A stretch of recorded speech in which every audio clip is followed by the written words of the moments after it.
Yahoo! Hello, hello, hello mga masters at mga kanji! Good morning, good morning, good morning, good morning po sa inyo lahat dyan sa Pilipinas at sa buong Asian countries.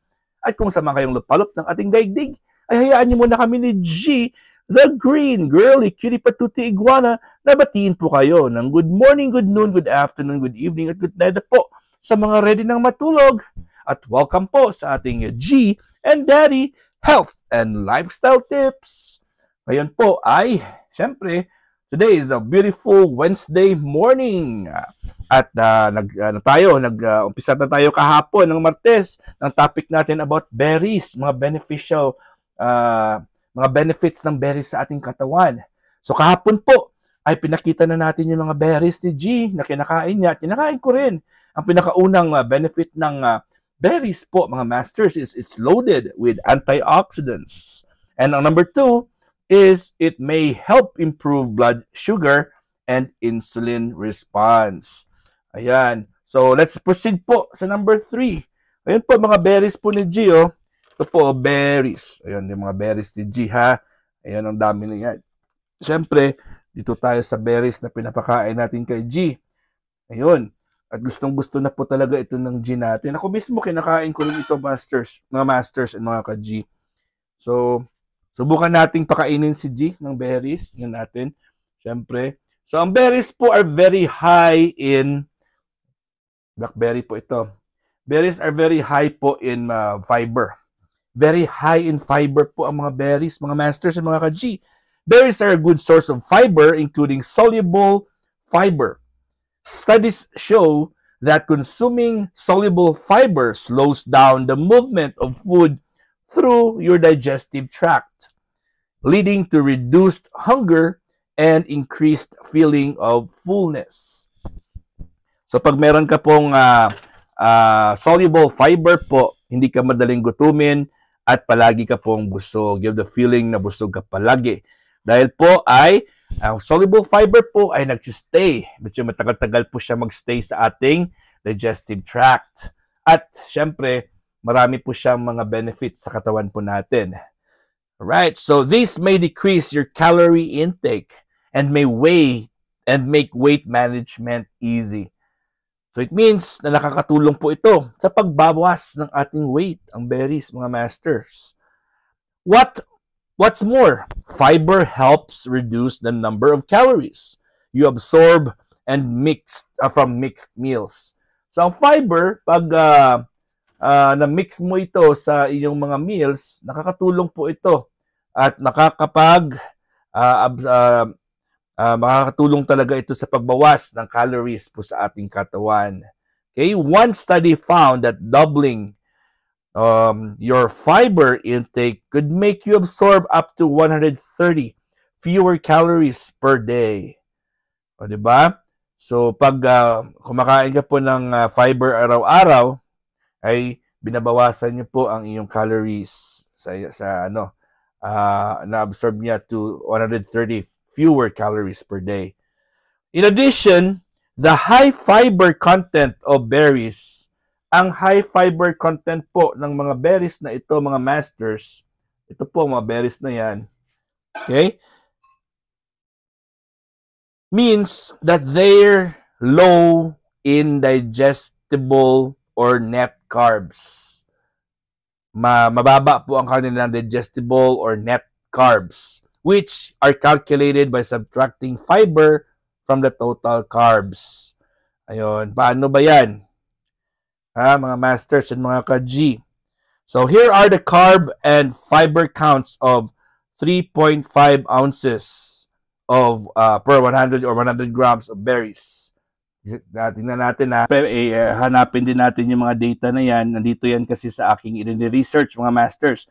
Kailangan tayong magiging precise para at least tama yung mabibigay nating information po sa inyong lahat. Alright, so halimbawa po mga masters, ito po yung ating tinatawag na raspberry. Ang raspberry po mga masters, ito po itsura ng raspberry. Oh. Namukuha muna tayo ng raspberry. Maliit lang po ang raspberry. Nako. Ito pong itsura ng raspberry. Maliit lang po yan. Raspberry. Favorite din po yan ni G, mga masters. So, ang raspberry po ay 11.9 grams. Ang 11.9 grams na yan of carbs, 6.5 of which are fiber. Imagine ang carbs niya is 11.9. 11.9 carbs sa mga mahilig dyan. Mag-check ng mga amount of carbs po sa kinakain po nila. Okay? So, sa 11.9 na yan, 6.5 talaga dyan ang carb, ang soluble fiber. Yan. Kakainin na ni G. Kinain na po ni G ang kaniyang raspberry. Very good sa ating G. Ang blackberries naman po, mga masters, 10.2 grams of carbs is 5.3 ay fiber. So, anong blackberries po? Ano po ang itsura ng blackberries? Ito naman po ang mga blackberries. Oh. Ayan. Ito ang blackberries. Parang raspberry din siya. Ayan. Ito po ang blackberries. Okay? So, papakainin natin si G ng blackberry. Bukan natin. So, sabi po dito is 10.2 grams of carbs ng blackberries. 5.3 talaga dyan is soluble fiber. Here, G. That's your blackberry. Yang hiya pa si G. Oh. Nahihiya pa yan.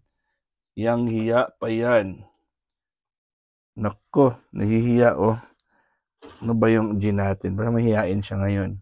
Come. Face your friends here. Oh. You eat your blackberries. Oh. There's your blackberry, G. Go eat na yung blackberry, oh. Hihiya pa, oh. Uy, hiya pa si G, oh. May itsura niya, nahihiya daw, oh. G, okay. Ayaw niya ng blackberry. Okay, so ang strawberry naman is 7.7 grams of carbs po yan. 7.7 grams of carbs is 2.0 of which are fiber. So hindi medyo mataas yung fiber ng ng strawberry.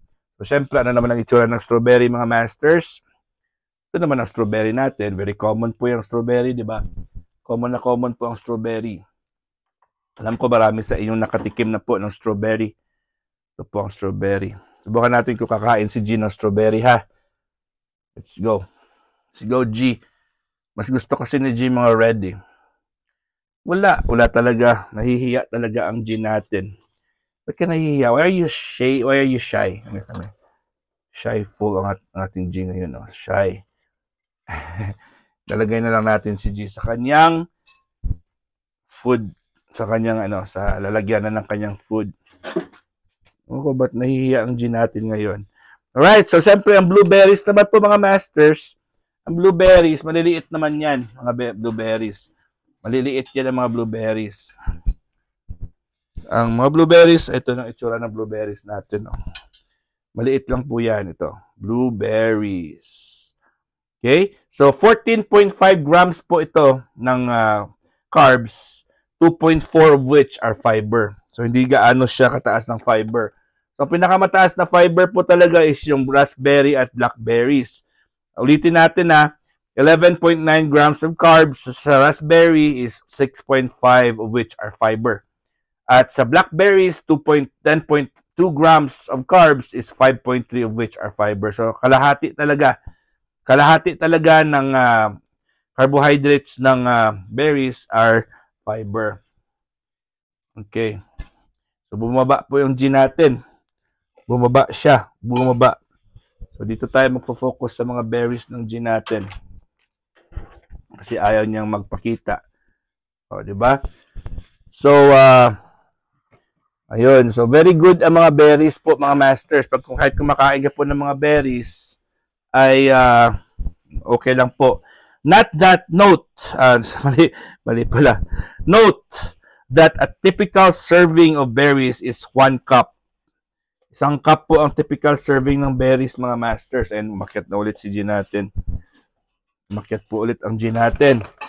Subukan natin kung kaya niyang kumain dyan sa bowl na yan. Subukan lang natin. Alright. So, 1 cup po. So, meaning, which converts to about 4.4 to 5.3 ounces 125 to 150 grams. Yan po, depending on the type. So, yun po yung serving niya po per cup. Yan na, naamoy na po ng G natin ang mga berries niya. Alam kong familiar po dyan si G natin sa berries kasi palagi niya naman kinakain yan. Kaso, nahihiya siya kasi nandyan po kayo mga masters. Sabi niya, my friends are watching me eat. Bahala siya dyan kung ayaw niya magpakita ang kumakain.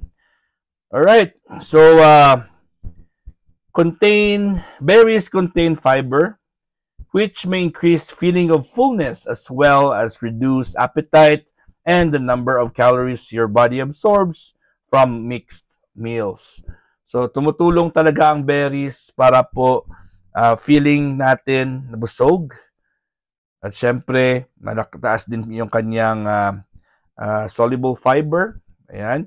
At pag minix mo po siya, ang berries kasama po sa mga carbohydrates rich food, ay hindi tataas yung iyong sugar, yan. Ayun siya po. Okay? So, I hope na may na-learn po kayong araw na ito na kahit si G natin ay hindi pa rin kumain na po siya ng blueberry. Ayun ang po kinain niya. Blueberry ba yun? Raspberry? O, di ba? Alright, bukas po, meron naman tayong i-add. May mga dadagdag naman tayo sa ating kaalaman bukas. I hope na nandyan pa rin po kayo at maraming salamat pala sa lahat po na nag-support sa ating Premier Marathon po kahapon, kagabi sa Bahay Kulitan. At ngayon po ay sa Team Puyaters naman po tayo. Alright mga masters, hanggang dito lang po tayo. This is your one and only G. Ayun po si G natin na nahihiya pa rin. At of course, your one and only Master Worm. God is great. Yahoo!